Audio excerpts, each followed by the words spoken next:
It started as an ordinary evening, the kind where the rhythm of life moves so predictably that you never see the storm coming.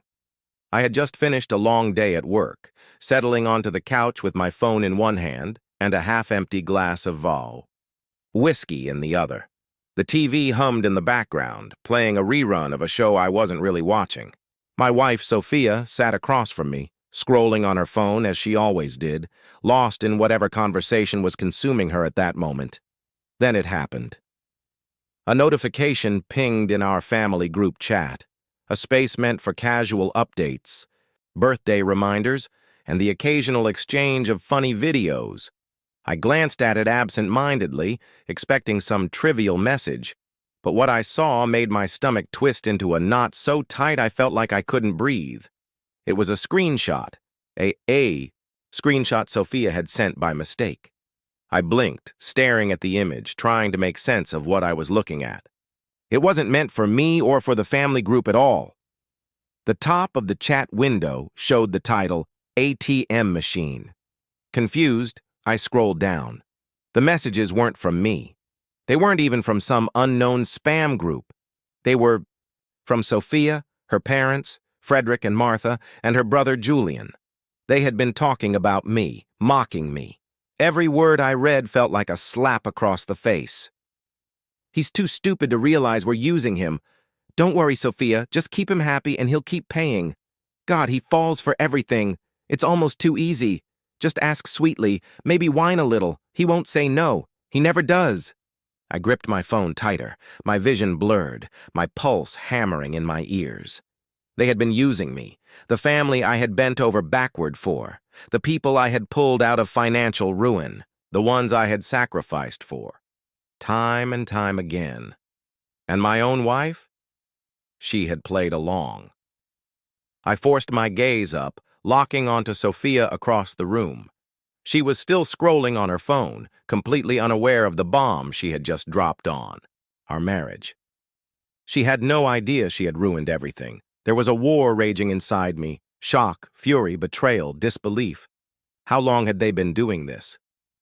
How many times had they sat together laughing at me behind my back while I worked myself into exhaustion to make their lives easier?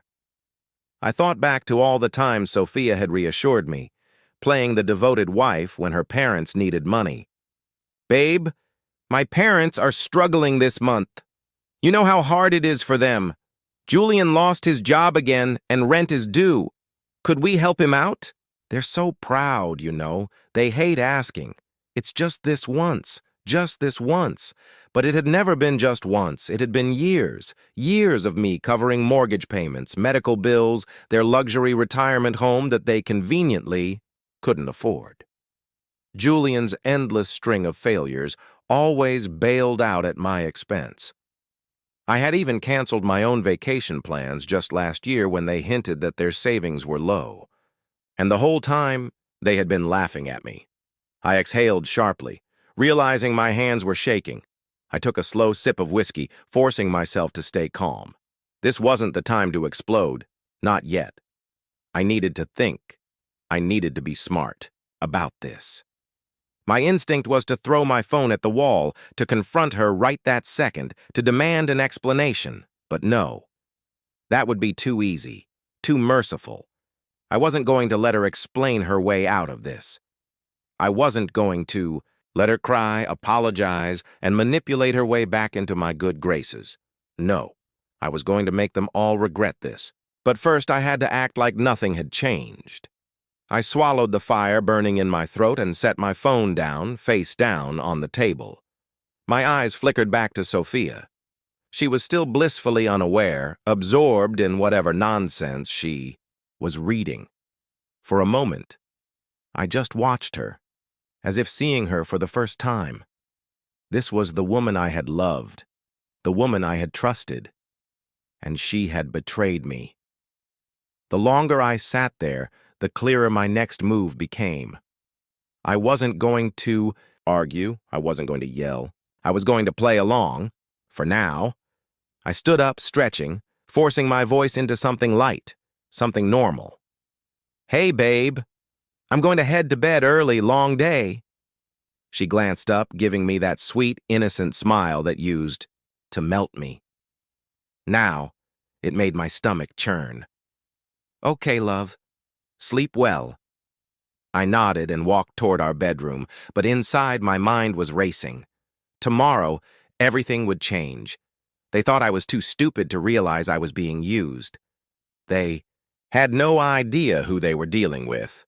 I climbed into bed, staring at the ceiling, feeling the weight of everything settle in, the betrayal, the humiliation, but also the power. They thought they could keep using me forever. They were about to learn what happens when an ATM stops dispensing. I smiled, my voice warm. Oh, I'm sure you'll figure it out, Martha. After all, I'm just too stupid to realize I'm being used, right? Dead silence. She stammered, grasping for an excuse. I don't know what you mean, sweetheart. Where is this coming from? Don't play dumb, Martha. I saw the messages, the ones where you called me your ATM. Silence stretched between us. Oh, she finally whispered. She had nothing to say. I didn't wait for an apology. I simply hung up, letting her sit in her own shame. Sophia's unease. That night, Sophia was visibly stressed. Babe, my mom called me today. She sounded weird. Did something happen? I shrugged. Not that I know of. She bit her lip, uncertain. She was starting to suspect something, but it was already too late. The final cut. As Sophia slept that night, I made one final move. I called my financial advisor. Any joint assets? Move them. Into my name. Any shared funds? Lock them. If she tries to make a withdrawal, deny it. By the time she woke up, her financial lifeline to her parents would be gone. The next phase. Watching them break. The silence started slowly at first. Just a missing text.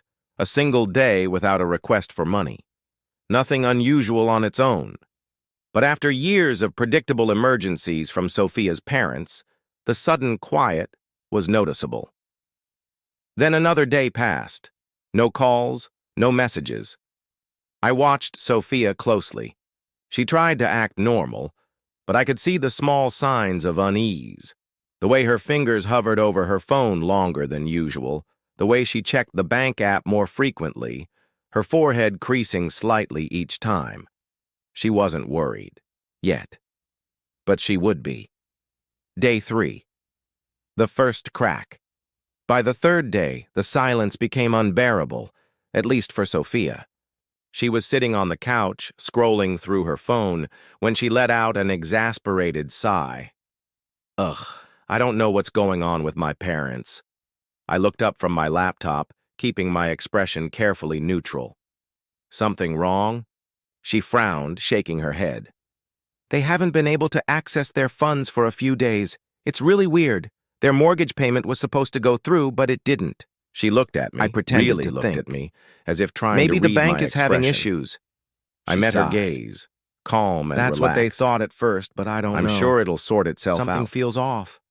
Her eyes lingered on me for a moment before she nodded. She still didn't suspect me. Not yet. Day 5. The first call. The silence finally broke on the 5th day. Sophia was in the shower when my phone rang. I glanced at the screen. Frederick. I let it ring 3 times before answering. Hey, Dad. What's up? There were no pleasantries this time, no fake warmth. His voice was tight, laced with something that almost sounded like panic. Listen, son, we've got a bit of a problem. Our bank account is frozen. We can't access any funds, and we're not sure why. I stayed silent, letting him continue. The retirement home called today. Apparently, our last payment didn't go through. We need to get this sorted out fast. I leaned back in my chair, suppressing a smile.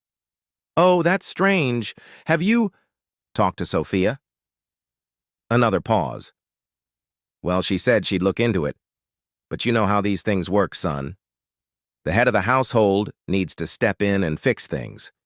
I raised an eyebrow at that. The head of the household. Yeah, I don't know. I'm sure you'll figure something out. Son, what do you mean? I smiled. I mean, I'm sure you're smart enough to handle it, right? I wouldn't want to insult you by assuming you need my help. He cleared his throat. Son, let's not play games here. We're in trouble. You need to fix this. I chuckled. No, I don't think I do. And then I hung up. Day 6. Sophia starts to panic. That evening, Sophia was visibly tense. She barely ate, her fingers tapping anxiously on the table. Babe, my dad called today. I looked up from my plate, feigning surprise. Oh, yeah? What did he say? Something's really wrong. Their accounts are frozen. They're saying they might lose their place at the retirement home. She searched my face, looking for any sign of guilt, any hint of an answer. I gave her nothing. Wow, that's really tough. I hope they figure it out. She blinked, clearly expecting more.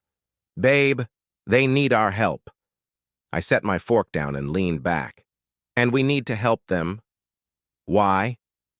She stared at me like I had grown another head. Because they don't have anyone else to turn to. I raised an eyebrow.